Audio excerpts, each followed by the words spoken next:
कि आपने फर्स्ट पढ़ा वाइगोट्स्की का कंसेप्ट, एंड सेकंड पढ़ा आपने ब्रूनर का concept, and the third one is the Bandura's concept. ये तीनों concept related to social constructivism है। बच्चा डिस्कवरी भी सोसाइटी में करेगा, बच्चा लर्न भी, इंटरेक्शन भी सोसाइटी में करेगा, एंड जो भी चीज़ें बच्चा बिल्डअप करना चाहता है, जस्ट लाइक वो रिलेशनशिप हो, इंटरेक्शन हो, या एनीथिंग, वो सब कुछ वो बच्चा कहाँ से कर रहा है, सोसाइटी से कर रहा है। तो these three concepts are very important as per this social constructivist theory. तो सोशल कंस्ट्रक्टिविज्म जो है वो क्या है? सो सोशल कंस्ट्रक्टिविज्म, कोई भी बुक्स ले लो, कोई भी बुक्स ले लो, कोई भी कंसेप्ट ले लो, उससे क्या मिलता है? मेन चीज है हमें नॉलेज मिलता है। मेन चीज क्या मिलता है ना, हमें नॉलेज मिलता है, that is the knowledge body. अभी यहाँ पे जो तीन कंसेप्ट मैंने मेंशन किया, here we mention the three concepts. So these three concepts are socially constructed, this knowledge are socially constructed. ठीक है, ये मेंशन किया गया कि नॉलेज कैसे कंस्ट्रक्ट होता है ना, सोशली कंस्ट्रक्ट होता है। Number two, student socially build, share, agree upon the knowledge. मतलब देखो, हम क्या करते हैं, नॉलेज को बिल्डअप करते हैं सोसाइटी में ही रह के, देन शेयर करते हैं, देन उसके ऊपर हम ओपिनियन देते हैं, एग्री करते हैं और डिसएग्री करते हैं, ये डिपेंड करता है। तो ये नॉलेज है। Next, by exchanging and sharing notions with others, ideas are formed and thinking occurs। देखो, जैसे जैसे हम इंफॉर्मेशन को एक दूसरे के साथ शेयर करते हैं, उतना ही ज़्यादा हम एक्सप्लोर करते हैं या न्यू आइडियाज गेन करते हैं, एंड ये हमारा किस प्रोसेस को बढ़ावा देता है? That is build our thinking process. मतलब इससे हमारा थिंकिंग ऑकर होता है। Next line, learning is a social construction. इसलिए लर्निंग को क्या बोला गया ना, लर्निंग एक सोशल कंस्ट्रक्शन है, एंड ये किसके थ्रू होता है ना, mediated by the different perspectives. That's like philosophical perspective पढ़ा, चाइल्ड पर्सपेक्टिव पढ़ा, सोशियोलॉजिकल पर्सपेक्टिव पढ़ा। These are the different perspectives, different ways से देखना, डिफरेंट नजरिया से देखना। तो ये डिफरेंट पर्सपेक्टिव्स के अकॉर्डिंग बोला गया कि learning is a social construction, ये सोसाइटी से ही बनता है। ओके, कुछ पूछ रहे हो क्या? Otherwise mute of your microphone.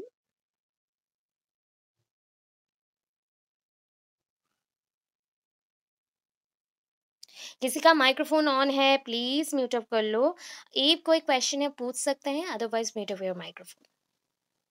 Other students को प्रॉब्लम होगी, तो ये चीज थोड़ा सा ध्यान पे रखें।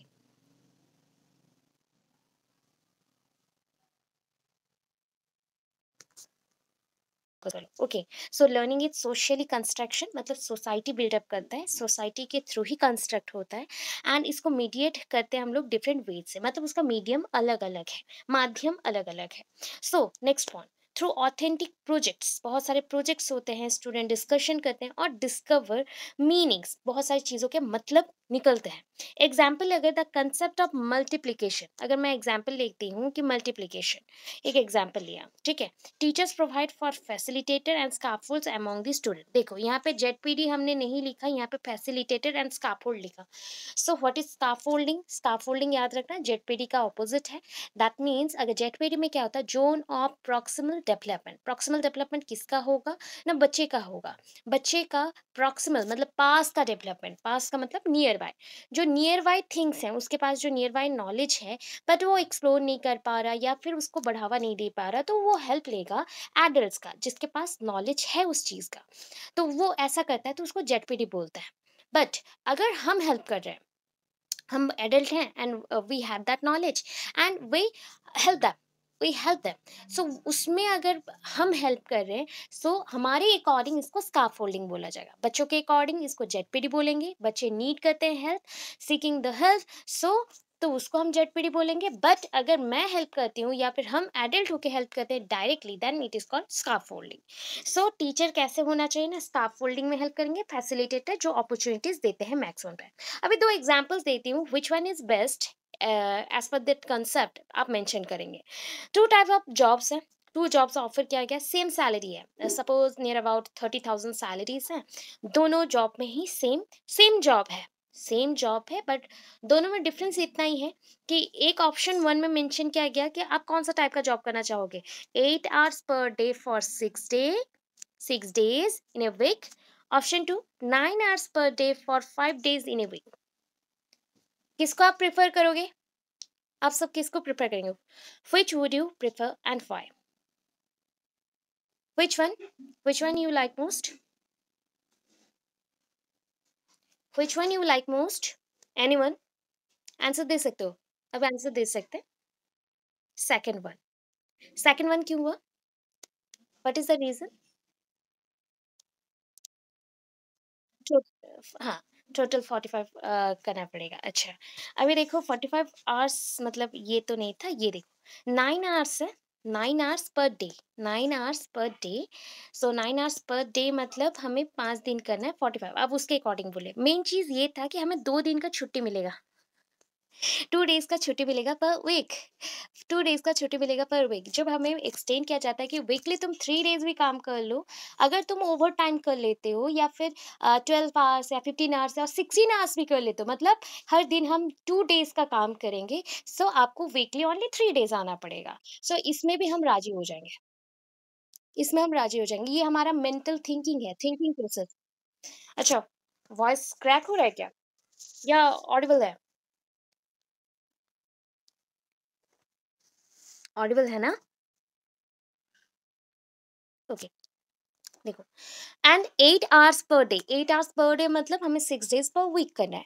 सो 1 डे हमें वहाँ पे छुट्टी मिला, हॉलीडे, बस ओनली 1 डे, जस्ट लाइक अभी जैसा हो रहा है कि हम हमेशा कोई जॉब पे जाते हैं, वो 7 डेज के विद इन हम 6 डेज जा रहे हैं एंड 1 डे हमें हॉलीडे मिल रहा है। अभी मुझे कोई बोल दे कि हर दिन आपको 1 घंटा ज़्यादा करना है बट आपको वीकली 2 डेज का गैप मिलेगा, तो हम एक दिन में 1 घंटा ज़्यादा करना है, एक्स्ट्रा करना है, उसको नहीं देखेंगे, हम देखेंगे कि 2 डेज हमें छुट्टी मिलेगा। सो ये ऑप्शंस के लिए हमने चूज किया सेकंड वन को। तो ये सोशल कंस्ट्रक्टिविज्म है, दिमाग में ये घुसाया गया है कि हम जितना काम ज्यादा करेंगे उतना जल्दी हमें छुट्टी मिलेगा या फिर हमें ज्यादा छुट्टी मिलेगा, तो सो दैट हमने सेकंड वन को चूज किया। ये एक एग्जाम्पल है, आप लिख सकते हो नहीं लिख सकते हो, एक एग्जाम्पल है। अभी कंसेप्ट आता है Bandura's social learning theory. Social learning, that is social learning मतलब दैट इज थ्रू सोसाइटी होगा, एंड सोसाइटी को जब बच्चा जाता है ना, एक बच्चा सोसाइटी में पहली बार एंटर कर रहा है, दैट मीन्स वो 1 डेढ़ साल का है एंड वो एंटर कर रहा है सोसाइटी में, तो ही ऑब्जर्व और ही और she observe many things. Observe, वो देखता है, बहुत कुछ समझता है। आफ्टर ऑब्जर्वेशन ही लर्न मेनी थिंग। तो लर्न कैसे करेगा? थ्रू इमिटेशन, कॉपिंग करेगा। जैसे मैं अगर ऐसे बिहेव करती हूँ, सो मैंने ये बचपन से कहाँ से सीखा होगा? फ्रॉम माई फादर और फ्रॉम द सोसाइटी। देन उसके बाद अगर मैं बड़ी हो रही हूँ, तो मैं किसी को एज ए मॉडल चूज कर रही हूँ कि मुझे ऐसा बनना है या मुझे वैसा बनना है। सो उसके बेसिस पे मैं अपने आप को चेंज कर रही हूँ। तो यहाँ पे बंदूरा का जो सोशल लर्निंग थ्योरी है वो क्या बोलता है? The social learning theory states that people learn from one another. लोग, इंसान एक दूसरे से सीखते हैं भाया मतलब through three things. First one is the observation, second one is the imitation and the third one is the modelling. So observation, imitation, modelling, OIM, OIM, observation, imitation, modelling. Okay, second point में अगर वो नहीं लिखना चाहते तो ये भी लिख सकते। तो सोशल लर्निंग थ्योरी एम्फसाइजेस, किस पे एम्फसाइज कर रहा है ना? Social learning theory emphasises on the importance of observing and modelling the behaviour and attitude and emotional reactions of others. So social learning theory किस पे ज्यादा फोकस कर रहा है ना? वो उन्होंने फर्स्ट इंपॉर्टेंस दिया ऑब्जर्वेशन को। किसी चीज को आप ऑब्जर्व करेंगे, हम जितना ऑब्जर्व करते हैं, as per our observation we learn more every day, we observe more, that means we learn more. So एक बच्चा, छोटा बच्चा देख रहा है कि आप घर पे सारा काम करते हो, तो ही ऑल्सो लर्न और she also learn same thing.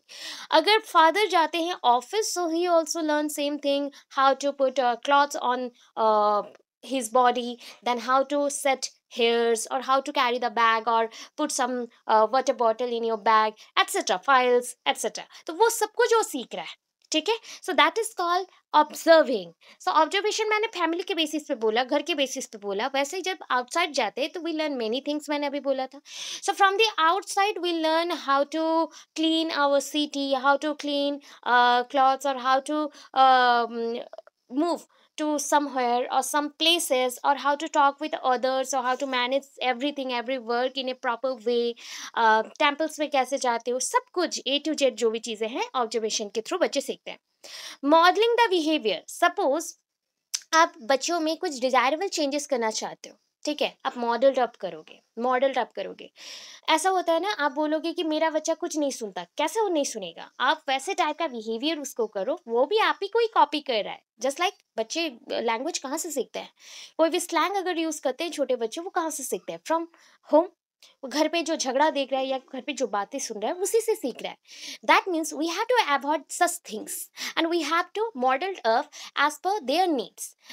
I want to change my child, or I want to change my child's attitude or behavior, which is fit to this society, but I doesn't want to change myself for this. So मैं खुद को change नहीं करना चाहती, but बच्चे को change करना चाहती, सो दिट इज नॉट पॉसिबल। ये पॉसिबल नहीं है। सो इसलिए पहले मुझे खुद को चेंज करना पड़ेगा, ये मॉडलिंग है। ठीक है, इससे ही देख के, आप ही को ही देख के बच्चे सीखेंगे। सो मॉडल अप करो खुद को। तो उसी से ही बच्चा जब मॉडलिंग कर रहा है, मतलब आप ही के बिहेवियर को वो क्या कर रहा है, ऑब्जर्व कर रहा है, सीख रहा है कि आप how to talk, how to behave, how to maintain your language, और how to putting your clothes on your body, और how to dress up, everything जो भी आप कर रहे हो वो सीख रहा है। वो घर से जैसे सीखेगा, बाहर से भी वैसे ही सीखेगा। देन उसमें और क्या चेंजेस आएंगे? एटीट्यूड में चेंजेस आएंगे, इमोशनल रिएक्शंस में भी चेंजेस आएंगे। चलो, it is often refer to as a bridge behaviour. इसको हम क्या बोलते हैं? Bridge behaviour and cognitive learning theories. Because मतलब ये एक ब्रीज है, किसके बीच? ब्रीज। तो behaviour and cognitive learning, cognitive मतलब दिमाग से, बिहेवियर मतलब ये आपके मूवमेंट बिहेवियर से होगा। तो ये दोनों के अंदर इन्होंने क्या किया? एक ब्रीज क्रिएट कर दिया, जिसमें क्या चाहिए? अगेन तीन चीजें चाहिए: attention, memory, motivation. AMM, attention, memory, motivation, attention, memory, motivation। तब हम क्या लिख सकते हैं? इसको देखो, मैंने फॉर्मूला बेस्ड बना दिया आपको ना। सोशल लर्निंग, बोलो ये डायरेक्टली प्रोपोर्शनल है या इनडायरेक्टली? डायरेक्टली और इनडायरेक्टली? डायरेक्ट क्या होता है, इनडायरेक्ट क्या होता है? डायरेक्टली मतलब यहाँ पे 1/, नहीं होता। ठीक है, 1/, है तो indirectly. So social learning indirectly proportional to the, किसके साथ प्रोपोर्शनल है ना? Cognitive behavioural environmental influences. Cognitive behavioural environmental influences. देखो, कॉग्निटिव दिमाग से सोचेगा, बिहेवियर में उसके चेंजेस आएंगे जो कि मॉडलिंग है, एनवायरमेंटल इन्फ्लुएंसेस मतलब ये सोसाइटी है। तो ये तीन चीजों को लेके हमारा क्या बन गया? बंदूरा का सोशल लर्निंग बना। This is your intro portion. ये आपका इंट्रो रह गया। अभी मेन कंसेप्ट में आ जाओ। मेन कंसेप्ट में देखो हमने कैसे लिखा हुआ है, ऐसे ही लिखोगे, शॉर्टकट होगा, आपको ज्यादा लिखना नहीं पड़ेगा। तो मेन कंसेप्ट में ये 4 पार्ट आता है। पहला पार्ट है इमिटेशन, सेकंड पार्ट है knowledge, third part is intelligence, and fourth part is cognitive structure. Cognitive structure. Imitation क्या होता है? इमिटेशन क्या होता है अभी बताया था, बताओ। Imitation, what is imitation? Copy. Copy करना। What is the other term use for imitation? Other term, cramming. ठीक है, कहीं पे भी यूज करना चाहो तो आप लोग क्या यूज करते हैं? Cramming. Cramming, okay. CRAMMING, cramming. ठीक है। सो ये क्या है? इमिटेशन, ये reaction to stimulate the shape of behaviour. ऐसा लिख सकते हो कि इमिटेशन मतलब कॉपी करना होता है। सपोज मैं आपको कुछ बिहेवियर दिखा रही हूँ, एंड ये बिहेवियर आपके लिए क्या है? एक रिएक्शन जैसा है। एक रिएक्शन जैसा है जिससे आपके बिहेवियर को मैं स्टिमुलेट कर सकती हूँ। That means my reaction is stimuli for you. My reaction is stimuli for you because it change your behavior or save your behavior. It change your behavior or it save your behavior. तो ये imitation है कि आप किसी और का behaviour देख के खुद के बिहेवियर को चेंज कर रहे हो। सो जिसका आपने देखा वो आपका क्या है? आपके लिए वो रिएक्शन है या आपका स्टिमुली है। उस स्टिमुली को एक्सेप्ट करने के बाद आपके बिहेवियर में शेपिंग आएगा या चेंजेस आएंगे। नेक्स्ट, नॉलेज तो आप जानते हो, knowledge is constructed through child acting on object. मतलब नॉलेज क्या है? बच्चा नॉलेज क्यों गेन करता है ना? किसी चीज पे काम करने के लिए जो ज्ञान चाहिए ना, वही नॉलेज है। तो knowledge is constructed, knowledge construct होता है। कैसे कंस्ट्रक्ट होता है? कि बच्चे एक ऑब्जेक्ट के साथ कैसे काम करते हैं, वो जो एक एक चीज के साथ काम करने के बाद नॉलेज लेते हैं ना, उसी को हम क्या बोलते हैं? सिंपली नॉलेज बोलते हैं। मतलब एक एक चीज को सीखने के बाद जो भी उनका ऑब्जर्वेशन रहता है, उससे जो उनको रिएक्शंस मिलते हैं, उनसे इंफॉर्मेशन मिलते हैं, वही सारे उनका नॉलेज है। Next part is intelligence. Intelligence क्या है? नॉर्मली इंटेलिजेंस ना क्या होता है कि हम इंटेलिजेंस को कैरी करते हैं फ्रॉम आवर पेरेंट्स, नॉर्मली ये जेनेटिकल है एंड इसको बायोलॉजिकल और जेनेटिकल बोल सकते हो या फिर बोल सकते हो हेरिडिटरी। मतलब ये जीन के बेसिस पे या जीन के थ्रू इंटेलिजेंस और आईक्यू एक जनरेशन से नेक्स्ट जनरेशन को पास होता है, मतलब पेरेंट्स से बेबीज को आएगा। ठीक है, अभी मैं अगर बोलूँ इंटेलिजेंस क्यों चाहिए, जो भी नॉलेज लिया उसके थ्रू तो काम भी करना पड़ेगा ना, so that how to work with that knowledge और how to improve that knowledge और how to use it, इसके बेसिस पे हमें क्या चाहिए, इंटेलिजेंस चाहिए। The last point is the cognitive structure. Cognitive structure क्या करता है, अलाउ करता है हर एक इंफॉर्मेशन को स्टोर करने के लिए, यू नो दैट बेटर।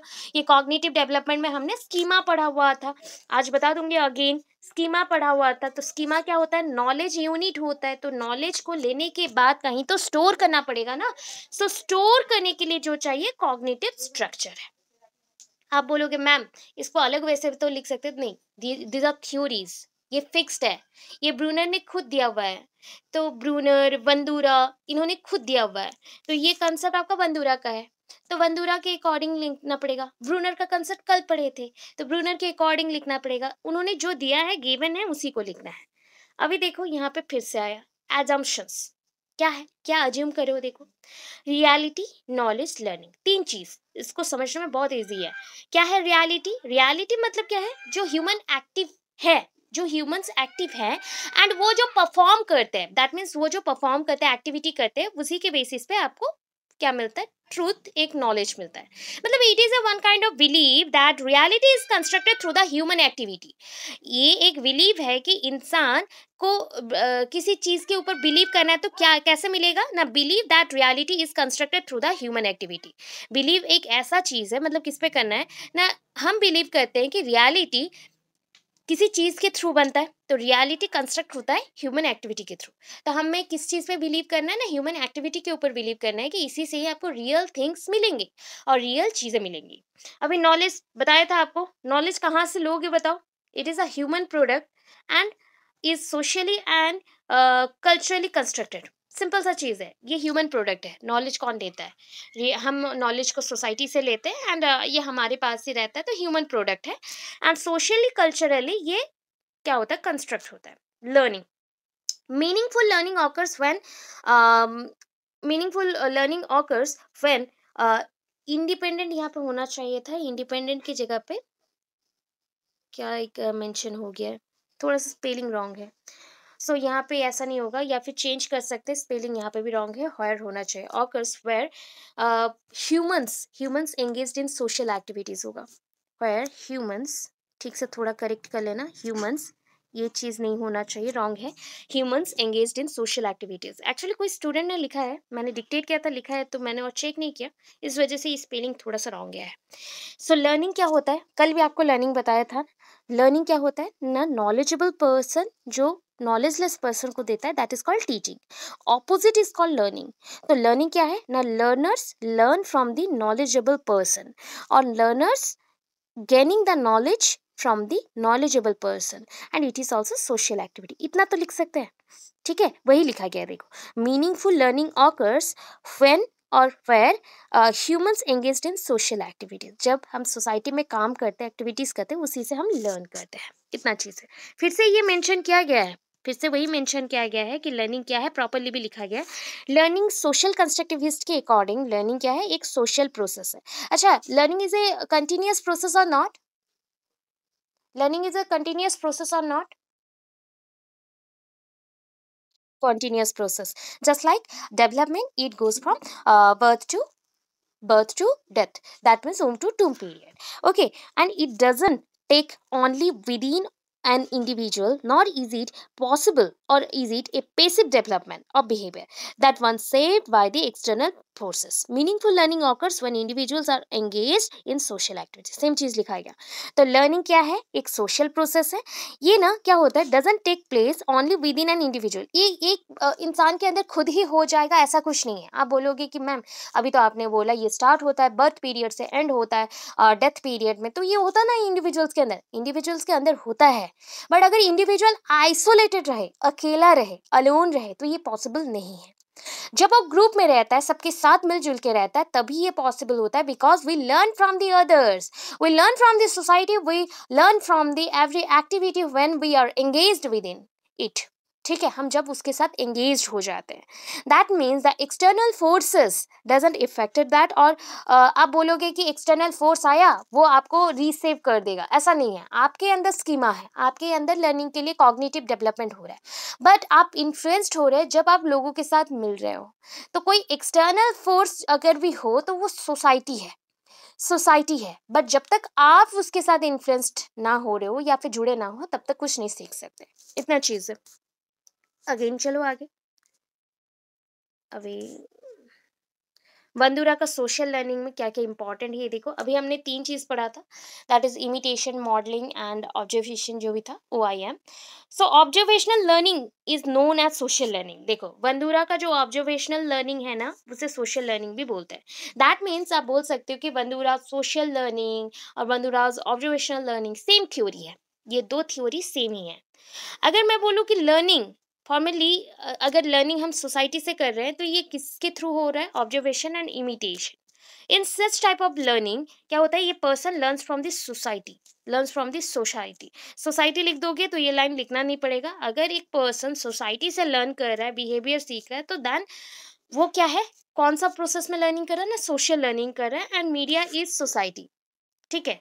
एक फेमस अमेरिकन साइकोलॉजिस्ट हैं जिनका नाम है अल्बर्ट बंदूरा। उन्होंने इंडोक्ट्रिनेटेड मतलब लिखा हुआ है, एक एक्सप्लेनेशन दिया एक थ्योरी के ऊपर, लर्निंग थ्योरी के ऊपर। उन्होंने मेंशन किया the importance of observation which is known as the Bandura social theory of learning. मतलब उन्होंने ऑब्जर्वेशन को ज़्यादा फोकस किया एंड इसी को ही बोला गया सोशल थ्योरी ऑफ लर्निंग। सो इंसान कैसे सीखता है बताओ, इंसान कैसे सीखेगा? विदाउट स्टिमुली बच्चा तो थिंक भी नहीं कर सकता। Stimuli is very important. Stimuli के एज पर स्टिमुली हम रेस्पॉन्सेज देते हैं।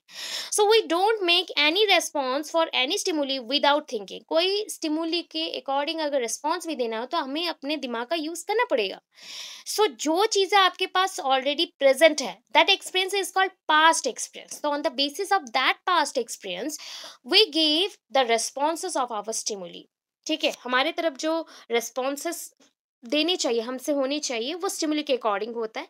एंड इसके लिए जो पास्ट एक्सपीरियंस चाहिए, जो कि एलिमेंट्स हैं हमारे लिए या फिर हमारे दिमाग में फिक्स्ड है इनसाइट में, तो वो चीज को हमने पास्ट एक्सपीरियंस के तौर पे यूज किया। तो past experience on the basis of that stimuli क्या करेगा, स्टिमुली के लिए जो रेस्पॉन्सेस है वो हमारा बॉडी दिखाएगा या फिर हम वैसे बिहेवियर को इमिटेट करेंगे, कॉपी करेंगे। तो यहाँ पे देखो दो चीज आ गया, बिहेवियर दो टाइप के फैक्टर्स के साथ जुड़ा हुआ है। वन इज पर्सनल फैक्टर, दूसरा है क्या, और second one is the environmental factor. Personal factor that is the individual factors बोल सकते हो, जहाँ पे 3 डोमेन्स आ जाएंगे mainly. That is a cognitive domain, psychomotor domain and affective domain. ये तीनों डोमेन्स आ जाएंगे जो कि बायोलॉजिकली हमारे बॉडी के साथ कनेक्टेड है। बट अगर मैं बोलूँ environmental factor, that is related to किसके साथ रिलेट होगा, that is our related to society और सराउंडिंग, जो सराउंडिंग में प्रेजेंट है। ये आपका छोटा सा एक डायग्राम। अभी देखो यहाँ पे समझाने के लिए आपको फिर से पिक्चर्स दिखाए गए हैं। पिक्चर्स मतलब मैंने ड्रॉ किया हुआ है। पहला चीज है कंसेप्ट में एक्सपेक्टेशंस क्या होते हैं एंड उसका डेफिनेशन क्या होगा। इंडिविजुअल्स के जो बिलीफ होते हैं ना, मतलब हमारा जो एक बिलीफ रहता है कि ये रिजल्ट्स होगा, इस एक्शन का, इस एक्टिविटी का ये रिजल्ट होगा, वही होता है एक्सपेक्टेशन। मतलब मैं सोच रही हूँ, एक्सपेक्ट कर रही हूँ आपसे कि मैंने जो आपको पढ़ाया उस बेसिस पे ही आप अपने एग्जाम्स में करके आओगे एंड रिजल्ट्स आएंगे। तो ये एक्सपेक्टेशन है जो मैं आपसे एक्सपेक्ट करती हूँ। ऑब्जर्वेशनल लर्निंग क्या है, अभी जो पढ़ा था, observation learning is one kind of belief. ये भी एक बिलीफ है कि ऑब्जर्वेशन, जब हम दूसरों को ऑब्जर्व करते हैं तो बहुत कुछ सीखते हैं। सो ये हमारे बिहेवियर में, फिजिकल एक्टिविटीज में डिजायरेबल जो चेंजेस लाना चाहिए या चेंजेस लाना चाहते हैं, वो ऑब्जर्वेशन के थ्रू पॉसिबल होता है। That is called observational learning. Behavioural capability क्या होता है, जो आपने सीख लिया, that means knowledge and skills needed to influence behaviour. Behavioural capability, capability आपका कैपेसिटी, कैपेसिटी एबिलिटी। तो एबिलिटी, कैपेसिटी, कैपेबिलिटी ये कब आता है, जब आपके पास नॉलेज हो एंड स्किल्स हो। जब आपके पास नॉलेज हो एंड स्किल्स हो तो देन हम उसको बोलते हैं बिहेवियरल कैपेबिलिटी। ठीक है, क्या हम क्लियर है इतना? यस और नो? थोड़ा सा डिफिकल्ट है। अल्बर्ट बंदूरा बहुत बड़ा कंसेप्ट है, छोटा मोटा कंसेप्ट नहीं है। इसको इसलिए बहुत अच्छे से पढ़ना पड़ता है। हमें भी इसको याद रखने के लिए बहुत टाइम लगा था, बिकॉज ये बहुत इजी है। इजी इसलिए है कि आप अगर वर्ड्स जानते हो इजी लगेगा कि हमें मॉडलिंग, इमिटेशन एंड ऑब्जर्वेशन के ऊपर ध्यान देना है। But it is related to society and the cognitive development. So ये दोनों चीज़ों को जब ले रहा है तो बहुत सारे काम आ जा रहे हैं। काम जैसे अटेंशन और एक्सपेक्टेशंस, ऑब्जर्वेशन, लर्निंग, बहुत सारे वर्ड्स आ जाएंगे, तो आपको थोड़ा सा समझ के याद करना पड़ेगा। तो यहाँ पे मैं कुछ पॉइंट्स अभी बोलूँगी। इसके जो 4 फेजेस है, सोशल और ऑब्जर्वेशनल लर्निंग का, सोशल लर्निंग और ऑब्जर्वेशनल लर्निंग का, उसको हम पढ़ेंगे। उसके बाद एग्जाम्पल है, जो कि एग्जाम्पल्स आपको देना नहीं है। कैरेक्टरिस्टिक्स में आना है, मेरिट डिमेरिट्स लिखने हैं, एजुकेशनल इम्प्लीकेशन, दैट्स इट। उतने में आपको कंप्लीट करना है, ठीक है। तो फटाफट चल जाते हैं इसके जो भी पेजेस हैं, हम उसको देख लेते हैं कि इसमें क्या क्या इवेंट्स होते हैं। तो आप ऐसे ही लिखोगे, ज़्यादा बोरिंग टाइप नहीं करना है आपको, अलग अलग करके करना है। तो डिफरेंट डायग्राम्स के साथ करेंगे तो कम सम होगा। So first point is attentional process. Attentional process में क्या करेंगे बच्चा, यहाँ पे क्या करेगा बताओ। सोसाइटी उसके लिए मॉडल है, तो मॉडल को क्या देगा वो अटेंशनल प्रोसेस में। ऑब्जर्वेशन करना है तो क्या दें हम, मुझे आपको ऑब्जर्व करना है, आप मेरे लिए मॉडल हो, मैं क्या करूँ, अटेंशन दूंगी, राइट। मैं यहाँ पे क्या दूं, अटेंशन दूंगी, अटेंशन दूंगी, अटेंशन। अटेंशन के बाद याद करो, अटेंशन के बाद दिमाग में उसको फिक्स करना पड़ता है, तो that is called retention. Attention के बाद क्या आता है, retention. So determine how well the child will remember the model's behaviour. मैं आपको ऑब्जर्व कर रही हूँ, तो ऑब्जर्वेशन मेरा क्या हो गया ना, अटेंशन हो गया। ऑब्जर्व करने के बाद मैं वैसे ही ट्राई कर रही हूँ कि मैं भी बिहेव करूँ, तो आपके बिहेवियर से मैं इतना इन्फ्लुएंस्ड हूँ, मैं भी वैसा बिहेव करूँगी, तो दैट इज कॉल्ड रिटेंशन, जहाँ पे रिमेंबर करना पड़ता है। देन क्या होता है, प्रोड्यूस, प्रोडक्शन। प्रोड्यूस करोगे, मॉडल जैसा बिहेव करा था वैसे ही आप भी प्रोड्यूस करेंगे, तो दैट इज कॉल्ड प्रोडक्शन। तो ये हो गया attention, retention, production. The last one is motivational process. अभी क्या करोगे, प्रोड्यूस तो बच्चा करना चाहता है, बट उसके लिए आप बच्चे को मोटिवेट करेंगे कि बच्चा वैसे ही बिहेवियर को शो करे। तो नॉर्मली क्या होता है कि बच्चे को हम डिजायरेबल चेंजेस देने के लिए ये प्रोसेस को यूज करते हैं। तो first point is attention, second point is retention, third point is production, last point is motivation. So हमने क्या लिखा, अटेंशन, रिटेंशन, प्रोडक्शन, मोटिवेशन। देखो ARPM, ठीक है। अभी एग्जाम्पल देखते हैं। तो फर्स्ट वन इज अटेंशन। तो interest, value of model's behaviour, child's level of arousal, child's expectation. देखो यहाँ पे बच्चों का एक्सपेक्टेशन को हम बढ़ा रहे हैं, यहाँ पे बच्चों का इंटरेस्ट को हम इंक्रीज करें अटेंशन में। रिटेंशन में क्या करना है ना, child's use of the memory strategies such as organisation और जस्ट लाइक आप बोलोगे कि रिहर्स्ड करना है।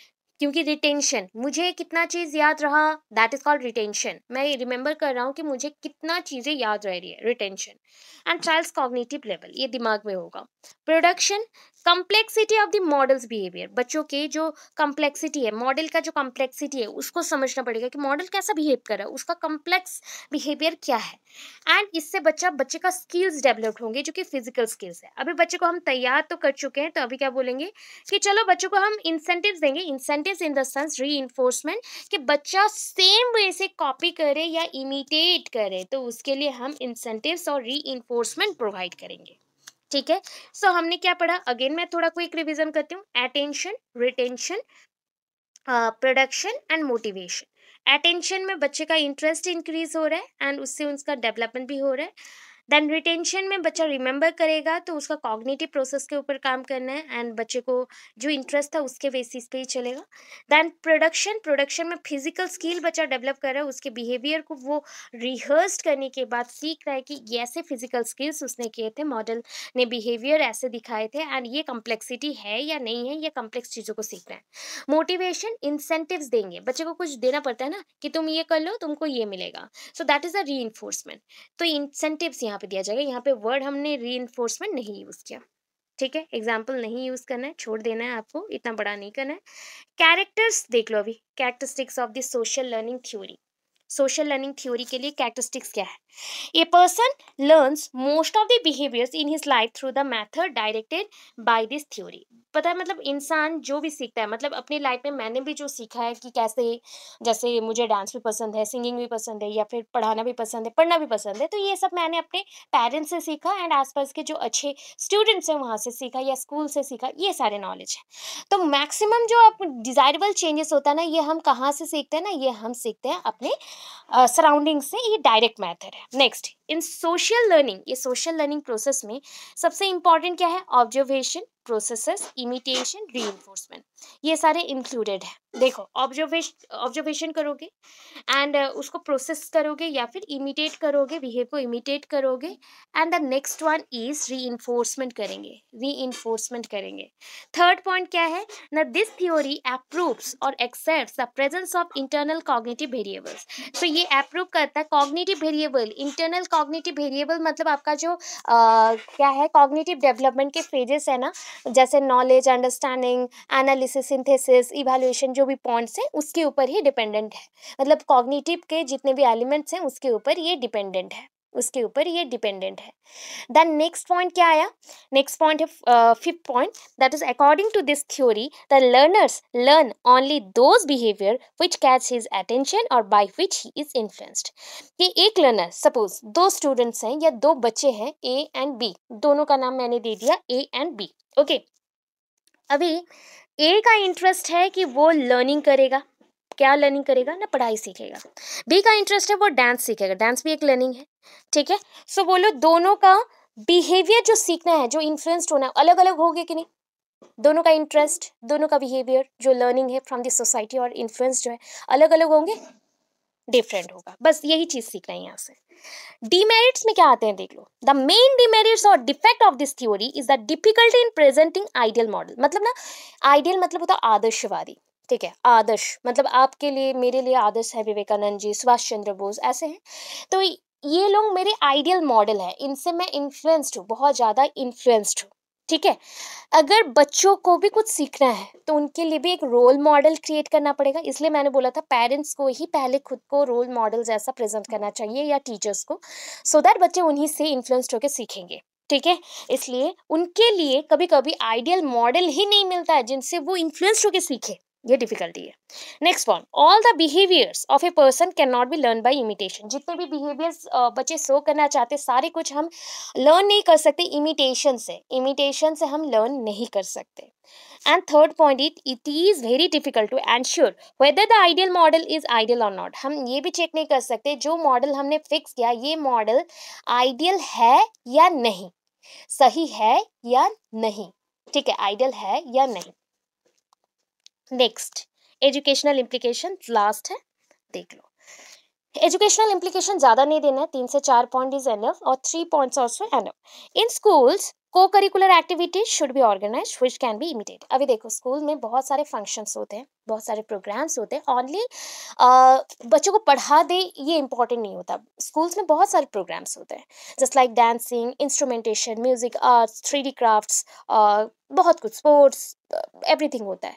तो जिस बच्चे का इंटरेस्ट जिसमें रहता है वो उसी से इन्फ्लुएंस्ड होगा, ठीक है, इमिटेट करेगा।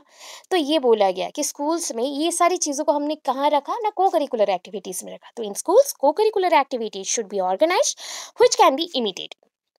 Next, according to this theory teacher should be inspired to observe successfully. Teacher को भी सीखना पड़ेगा, टीचर को भी सीखना पड़ेगा, should be inspired to observe successfully. कैसे ऑब्जर्व करना है किसी को, फोकस कैसे करना है, टीचर को भी सीखना पड़ता है, स्टूडेंट्स को भी सिखाना पड़ेगा ना। उसके लिए पहले तो टीचर वैसे बनने पड़ेंगे। अभी नेक्स्ट पॉइंट देख लो। दिस थ्योरी पुट्स एम्फसाइज और एम्फसाइज बोल सकते हो, और emphasis on learning by imitation the person present in the environment, activity और इवेंट एटसेट्रा। देखो ये इम्फेसिस ज्यादा करता है ना, इस टाइप का लर्निंग होता है इमिटेशन के थ्रू। यहाँ पे जितने भी पर्सन्स हैं और कोई भी एक्टिविटी करते हैं, एनवायरमेंट और इवेंट कुछ भी परफॉर्म करना चाहते हैं तो इमिटेशन के थ्रू करते हैं। Hence the environment hence such environment should be created in the school so that the children can learn by watching them। तो ऐसा environment पहले सिखाना पड़ेगा ना। ऐसा environment कहाँ create करें ना, ऐसा environment हम schools में create करेंगे जैसे कि बच्चों को पहले से ही पता हो कि इस environment से हमें क्या मिल सकता है, ठीक है, बच्चों के नीड के अकॉर्डिंग हम एनवायरनमेंट क्रिएट करेंगे। The headmaster and the teacher should present themselves as a model. मैंने अभी बोला था कि बच्चे हमसे भी सीखेंगे तो हमें भी गुड बिहेवियर सिखाना पड़ेगा, हमारे बिहेवियर को ऑलवेज गुड रखना पड़ेगा। हम जो स्लैंग भी यूज़ कर दे अगर गलती से, तो उसको कैसे रिमूव करना है। अगर आप प्रॉपर नहीं रहेंगे तो आपके स्टूडेंट्स कैसे प्रॉपर होंगे, तो उसके लिए सीखना पड़ेगा। Teacher should keep on eye on the TV programmes which the children usually watch. They should be inspired to watch good programmes. देखो, टीचर को ध्यान देना पड़ेगा कि टीवी में कौन से प्रोग्राम्स में बच्चे इन्वॉल्व हैं या ज़्यादा देखते हैं। बच्चों को ऐसे प्रोग्राम्स देने पड़ेंगे जहाँ से बच्चे इन्फ्लुएंस्ड हो, इंस्पायर्ड हो कुछ सीखने के लिए, इंस्पायर्ड हो कुछ सीखने के लिए। ठीक है, इतने पॉइंट्स कर लो, 5 पॉइंट्स। अच्छा, लास्ट पॉइंट भी कर लेते हैं। Teacher should create artificial situation. ये बोल दी ना, एनवायरनमेंट क्रिएट करना है जो कि लर्निंग बाय इमिटेशन के लिए ईजी हो। ये नहीं करना है, हाउ टू अप्लाई आपको नहीं करना है। सो क्या हम इतना, आज का next concept, that is the last concept आज के लिए, कार्ल रोगर्स कंसेप्ट। ठीक है, कार्ल रोगर्स का जो कंसेप्ट है वो ह्यूमनिस्टिक अप्रोच के ऊपर है। ह्यूमनिस्टिक अप्रोच, ह्यूमंस मतलब समझो, ह्यूमंस के ऊपर है। अभी ह्यूमंस को ग्रो करने के लिए क्या क्या चाहिए?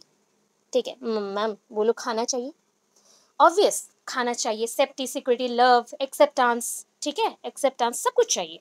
तो ये जितनी भी चीज़ें मैं अभी मेंशन कर रही हूँ, ये कहाँ पे मेंशन है? अब्राहम मैस्लोस का जो हायरार्किकल नीड्स हैं, लाइफ के लिए चाहिए होता है, उसके ऊपर, उसमें मेंशन है। बट यहाँ पे कार्ल रोगर्स उनसे इन्फ्लुएंस्ड हैं, उनके साथ एक क्या किया गया है, एक्सेप्टेड कर लिया है उनके कंसेप्ट को। तो इन्होंने थोड़ा सा अपने कंसेप्ट को चेंज किया, मैस्लोस के अकॉर्डिंग पूरा एग्जैक्टली नहीं कॉपी किया।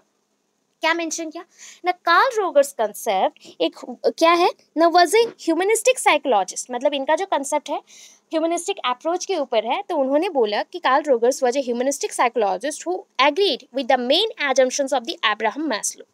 सो अब्राहम मैस्लो के जो पॉइंट्स थे वो उनके साथ एग्री थे। ठीक है, वो उनके साथ एग्री थे। हाउएवर रोगर्स ने बहुत कुछ मेंशन किया। रोगर्स 1959 में added that a person, that for a person to grow, जो पर्सन ग्रो करना चाहते हैं, एक उनको ना एनवायरनमेंट चाहिए। क्या चाहिए? एनवायरनमेंट चाहिए। जो environment provides them with genuineness, मतलब जो जेन्युइन होता है, जो चीज़ें नीड होती हैं, openness, self disclosure and acceptance की, सारे लोग उसको अनकंडीशनली एक्सेप्ट कर ले, पॉजिटिव उनके साथ रहे। एंड इम्पैथी, मतलब देखो, empathy sympathy, what is the basic difference between this two? कोई बोल सकता है इम्पैथी एंड सिंपैथी के अंदर? सोचो कैसे एक्टिविटीज करते हैं हम सिंपैथी दिखाते वक्त, समझ जाओगे then empathy. Anyone? Anyone? Sympathy, देखो आप अपने प्रॉब्लम्स को मेरे पास, हाँ, वी कंसोल समवन, हाँ राइट। जब आप मेरे पास अपने प्रॉब्लम्स को लेके आओ एंड मैं बोलूँ अरे भाई कुछ नहीं हुआ, सब ठीक हो जाएगा, डोंट वरी, मैं हूं ना तेरे साथ, जस्ट लाइक दैट, ये वर्ड जो मैंने बोला, ये स्टेटमेंट जो मैंने दिया, ये सिंपैथी है। बट अगर सपोज आप मेरे पास अपना प्रॉब्लम लेके आए हो एंड बता रहे हो, एंड मैं बोल रही हूँ हाँ ठीक है कोई बात नहीं, ठीक है, बस इतना बोल दिया, मैं नहीं बोल रही हूँ कि मैं तुम्हारे साथ हूँ, मैं तुम्हारे साथ नहीं हूँ, बस मैं बोल रही हूँ हाँ होता ही है ऐसे भाई, चलेगा, तुम देखो, कोशिश करो। तो यहाँ पे मैंने इंसान को कंसोल बिल्कुल नहीं किया, उसके बातों को बस समझा एंड सुना। जब मैं समझ रही हूँ एंड सुन रही हूँ तो दैट इज कॉल्ड इम्पैथी। जब मैं उसको कंसोल कर रही हूँ या फिर मैं उसको हेल्प कर रही हूँ, दैट इज कि तुमको जो भी चाहिए मुझसे तुम मांग सकता है, मैं हूँ तेरे लिए, मैं तुमको हेल्प कर सकती हूँ, तो that is called sympathy. Sympathy, ठीक है। सो यहाँ पे इंसानों को क्या चाहिए ना, इंसानों को कुछ पॉइंट्स चाहिए, जैसे कि फर्स्ट वन इज जेन्युइननेस, कुछ जेन्युइन थिंग्स चाहिए, ओपननेस, सेल्फ डिस्क्लोजर, खुद से कुछ बंद कर सकते हैं, खुद से कुछ ओपन कर सकते हैं, ऐसा मोमेंट हो। एक्सेप्टेंस, सब लोग उनको एक्सेप्ट करें सोसाइटी में अनकंडीशनली पॉजिटिव वे से। इम्पैथी, उनके बातों को सुने एंड समझे। ये 3 चीजें होनी चाहिए, यही होता है ह्यूमनिस्टिक अप्रोच। एक ह्यूमन होने के नाते हम सब यही 3 चीजें चाहते हैं कि हमें सारे इंसान एक्सेप्ट कर ले, हमारे पॉइंट्स को सुने, या मैं कुछ चाहूँ कि ये नेगेटिव है तो बंद करना है, ये भी सुने। And the last one is मेरे प्रॉब्लम्स को सुने, अंडरस्टैंड करे। ये 3 चीज हो जाता है अगर, तो ये ह्यूमनिस्टिक अप्रोच है। Rogers believe that every person could achieve their goal. Rogers believe करते थे कि जितने भी इंसान है ना, जितने भी पर्सन है, वो अपने गोल्स को, विशेस को, डिजायर्स को फुलफिल कर सकते हैं। व्हेन और rather if they did so self actualization took place. तो अगर वो ऐसे कर लेते हैं, उनका सेल्फ एक्चुअलाइजेशन हो जाता है, मतलब एक इंसान को जो जो चीजें एक्चुअल नीड हो वो सारे फुलफिल हो जाते हैं। ह्यूमनिस्टिक अप्रोच क्या है ना? ह्यूमनिस्टिक अप्रोच बोलता है कि it is composed of concept unique to ourselves. ये इंसानों के लिए है। ह्यूमनिस्टिक अप्रोच बोला गया ना, ये ह्यूमंस के ऊपर है, ठीक है, ह्यूमंस के ऊपर है। तो ह्यूमंस के ऊपर है मतलब ह्यूमंस के पॉइंट है self concept. Self concept, what is self concept? ये आइडेंटिफाई करने को बोलता है कि सेल्फ क्या है, अपने आप को समझना, अपने आप को समझना, that is self, that is self. Humanistic approach होता है सेल्फ कंसेप्ट, खुद को समझना। Self concept include 3 components, 3 components होते हैं। ये पूरा एक्चुअली जितने आपने कंसेप्ट पढ़े ना, सबसे अलग कंसेप्ट ये है, ठीक है। क्या है? आप बोलोगे सेल्फ के ऊपर है, ये इंसानों का खुद का सोच, कैसे खुद को वैल्यू दिया जाता है, आप कैसे खुद को वैल्यू देते हो, यहाँ से आप समझ पाओगे, ठीक है। The first component is self worth. आप कितने वर्दी हो, आपका वैल्यू है कि नहीं, ये समझना पड़ेगा। सेल्फ एस्टीम, आप कितने वैल्यूएबल हो, ये समझना पड़ेगा। Self worth. Second one self image. Self image, खुद का इमेज, सेल्फ इमेज, ठीक है। आइडियल सेल्फ, खुद को आदर्शवादी बनाना, सेल्फ इमेज के बाद आइडियल सेल्फ, ठीक है, आइडियल सेल्फ, ठीक है। तो सेल्फ वर्थ और सेल्फ एस्टीम क्या होता है? व्हेन और what we think about ourselves, when we think about ourselves, या फिर what we think about ourselves, क्या सोचते हो या कब आप अपने बारे में सोचते हो, ये सारी चीजें अगर मेंशन है तो वे है सेल्फ वर्थ। तो रोगर्स बिलीव करते हैं क्या ना, self worth developed in early childhood. कब से होता है? अर्ली चाइल्डहुड पीरियड से ये स्टार्ट होता है। अर्ली चाइल्डहुड पीरियड से ये स्टार्ट हो जाता है, अर्ली चाइल्डहुड पीरियड से ये स्टार्ट हो जाएगा। Were formed from the interaction of the child with the mother and father.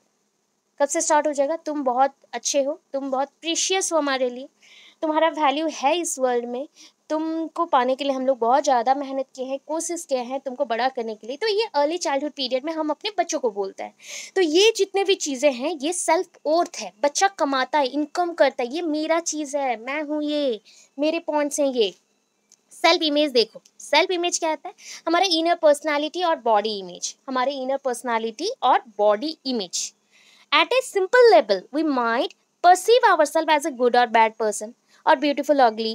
Self-image has an effect on how a person thinks, feels, behaves in the world. मतलब हम अपने आप को कैसे समझते हैं इस वर्ल्ड में, हम कौन है, हम बहुत ही एक्सट्रीमली ब्यूटीफुल है, एक्सट्रीमली अगली है, या फिर वर्स्ट है, गुड है, क्या है, ये चीज़ समझते हो तो that is the self image, inner personality.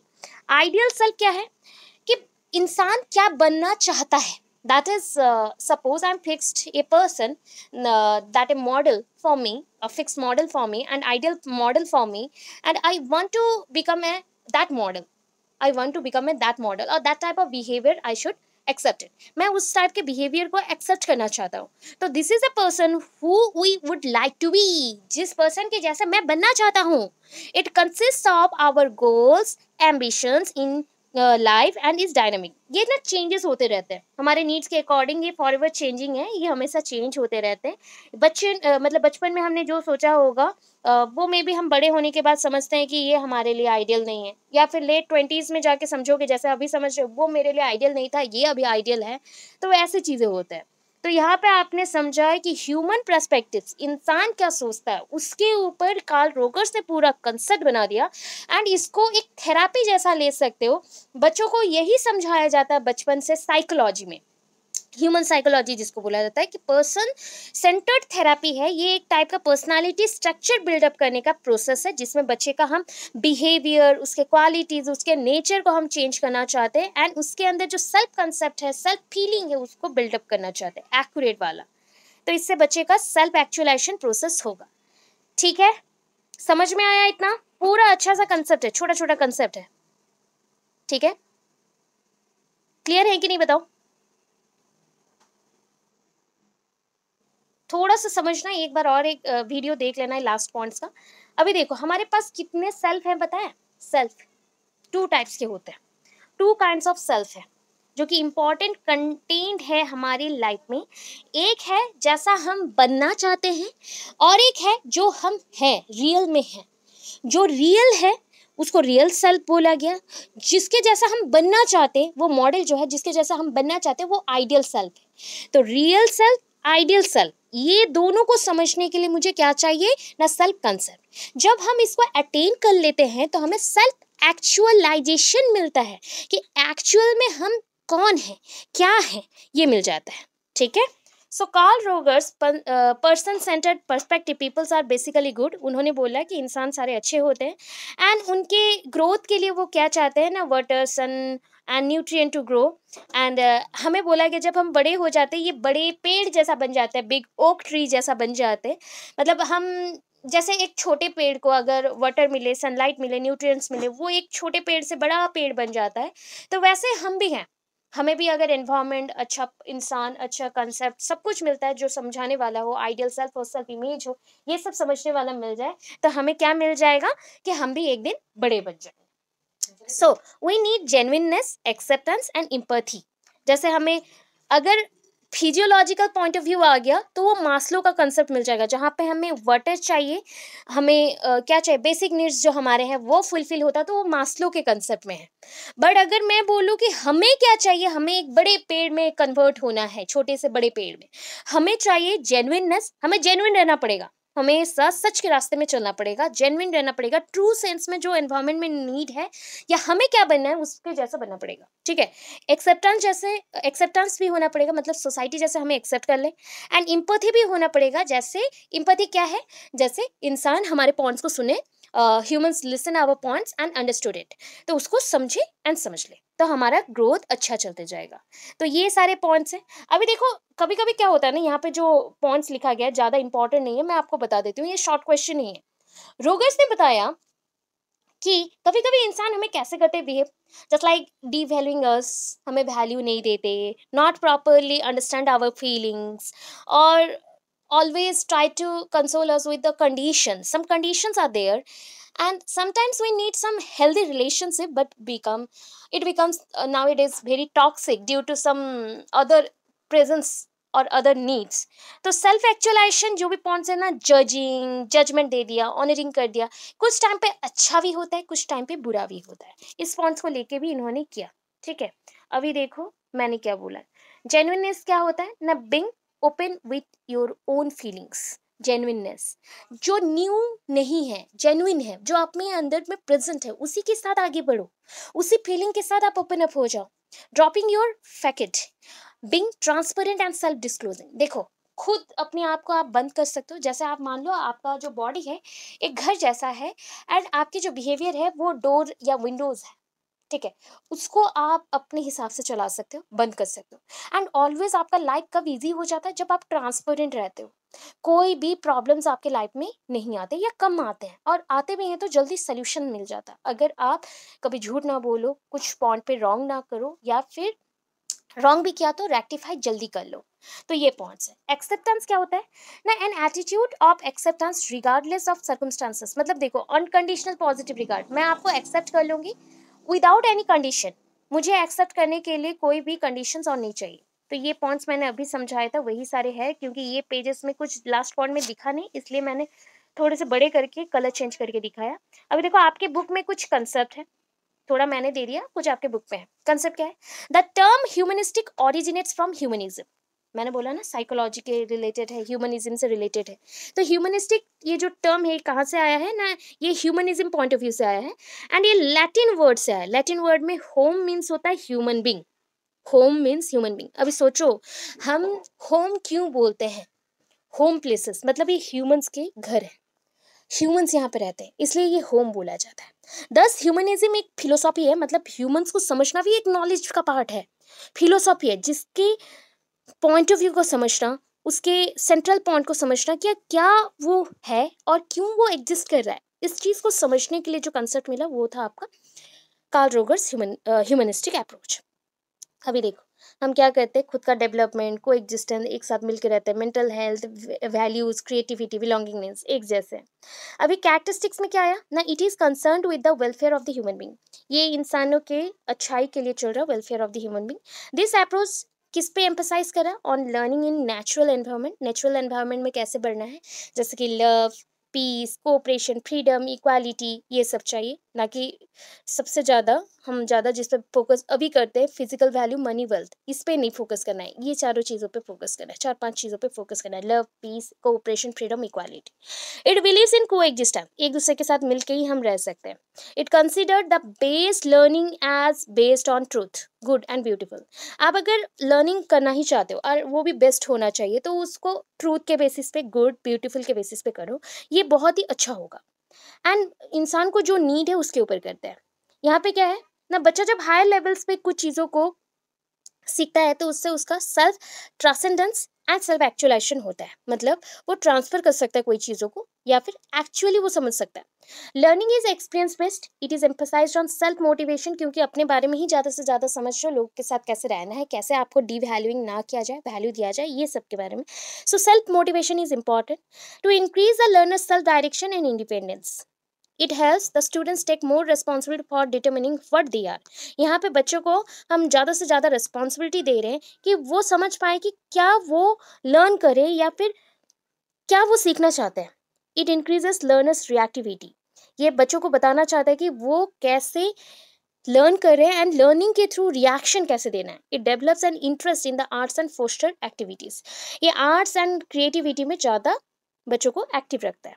अब देखो इम्प्लीकेशंस हैं बहुत सारे एंड लिमिटेशंस हैं। इम्प्लीकेशन 6 नहीं लिखना पड़ेगा, छोटा छोटा देख के आप 4 पॉइंट्स लिख देना, हो जाएगा। This approach believe in child centred education, तो इतना लिखना, single line, child centered education.